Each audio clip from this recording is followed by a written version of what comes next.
जम्मू कश्मीर में आतंकवाद की घटनाएं दिन पर दिन अपने पैर पसारती जा रही हैं।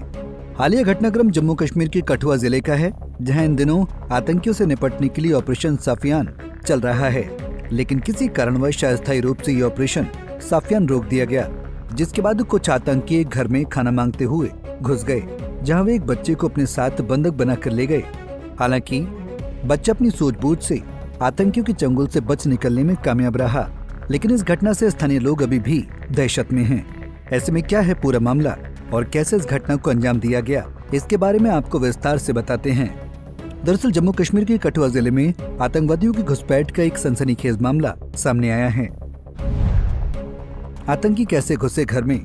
मीडिया रिपोर्ट्स के अनुसार रविवार यानी 30 मार्च को जंगलों में छिपे हुए 3 आतंकी जो थाना की रुई गांव में दबे पांव घुस गए। इन तीनों आतंकियों ने काला कपड़ा पहन रखा था। वे शाम करीब 7:45 पर एक घर में घुसे।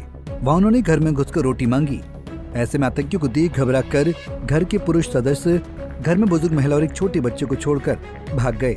वहीं आतंकियों ने खाना खाया और 13 वर्षीय लड़के को अगवा कर वहाँ से चले गए। हालांकि जिस लड़के को आतंकी उठाकर लेकर गए थे, वो अपनी हिम्मत और सूझबूझ से पहाड़ी के रास्ते से कूदकर उनके चंगुल से भागने में सफल रहा। जिसके बाद घर वालों ने ये सूचना अपने करीबियों और पुलिस को दी, जिसके बाद मौके पर पुलिस पहुंची। सुरक्षा बलों ने इलाके को चारों तरफ से घेर लिया और सर्च ऑपरेशन शुरू कर दिया। वहीं सुरक्षा बल इस समय आतंकियों की पल पल की गतिविधि जानने के लिए तफ्तीश कर रहे हैं। ऐसे में इस घटना के बाद से पूरे इलाके में भय और दहशत का माहौल है, क्योंकि आतंकियों की मौजूदगी की वजह से खतरा अभी भी बना हुआ है। वहीं पुलिस ने मोर्चा संभाल रखा है। ताजा मिली जानकारी के अनुसार आतंकियों ने कहां ली थी पनाह? पुलिस ने बताया कि आतंकी 10 किलोमीटर के दायरे वाली जाखोले की ऊंची पहाड़ियों में डेरा किए हुए थे। एक तरह के जंगल से घिरी हुई पहाड़ी है, जहां कई गुफाएं भी हैं, जिससे आतंकियों के लिए यहां शरण लेना आसान रहा। वहीं जानकारी ये भी सामने आ रही है कि आतंकी यहां 4 दिनों से स्थानीय लोगों की मदद से छिपे हुए हैं। वही लोग उन्हें भोजन और पनाह दे रहे हैं। वहीं पुलिस ने इन आरोपियों को पकड़ने के लिए व्यापक अभियान चलाने की बात कही है, जिससे आतंकियों को पकड़ने में आसानी हो।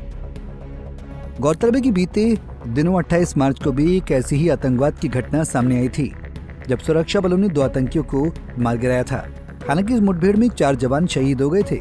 इन जवानों में एसओजी के 4 जवान जसवंत सिंह, बलविंदर सिंह, जगबीर सिंह और तारिक अहमद थे। वहीं इसके अतिरिक्त 3 और जवानों सहित डीएसपी धीरज सिंह घायल हो गए थे, जिनका इलाज अस्पताल में चल रहा है। सुरक्षा बलों ने बताया कि उन्हें करीब 5 आतंकियों के छिपे होने की खबर मिली थी। इन आतंकियों की पहचान जैश ए मोहम्मद के प्रॉक्सी संगठन पीपुल्स एंटी फासिस्ट फ्रंट से जुड़े होने के रूप में हुई थी। वहीं इस पूरे मामले को लेकर केंद्रीय मंत्री जितेंद्र सिंह ने संज्ञान लेते हुए कहा कि हम दोनों शहीदों बलविंदर और जसविंदर सिंह को श्रद्धांजलि अर्पित करते हैं। वे उनके परिवारों से मिलने भी गए और उन्हें मुआवजे के तौर पर सरकारी मदद और सरकारी नौकरी देने की घोषणा भी की है। वहीं शहीदों की स्मृति में एक स्मारक द्वार बनवाने की बात भी कही। तो हमारे कठुआ जिला के 2 बच्चे शहीद हुए, लोंडी गांव के काना चक्का जसवंत और यहाँ पर बलविंदर सिंह, और दोनों ही परिवार ऐसे कि जिन्होंने कई पीढ़ियों से मातृभूमि की रक्षा भी की, अपने जीवन समर्पित किए। और ये तो ऐसा परिवार है कि यहाँ पर विक्टोरिया क्रॉस अंग्रेजों के ज़माने में हासिल किया था इन्होंने, जो एक बड़ी नायाब उपलब्धि उस जमाने में मानी जाती है। अब जो नुकसान हो गया उसकी भरपाई तो की नहीं जा सकती। लोग आएंगे भी, अपना सदमा भी जाहिर करेंगे, लेकिन जिम्मेवारी हमारी ये है, और खासतौर यहाँ के निवासी प्रतिनिधि के नाते के हम परिवार की किस तरह से संभाल कर सकें, उसके लेकर के काफ़ी विचार हुआ।